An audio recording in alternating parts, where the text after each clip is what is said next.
BJP मुखिया ओरफ बटी master Odisha रे सरकार को आसीबार मासक भितरे राजा चक्र ठारू नेइथिले प्राय 1.5 कोटी चांदा शपथ ग्रहण उत्सव पाई 14 लाख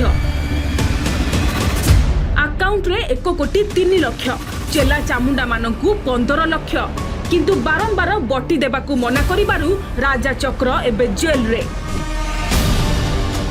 राजा चक्र भली अनेकंक ठारू कोटी कोटी बटी नहीं मनुआ बुलुछि निर्भय रे। स्टेट हेड लीडर को नारे ऑफिशियली कोटी टंका डिमांड कले कोटी 3 लाख स्टेट हेड बीजेपी नारे अकाउंट रे दिया गला।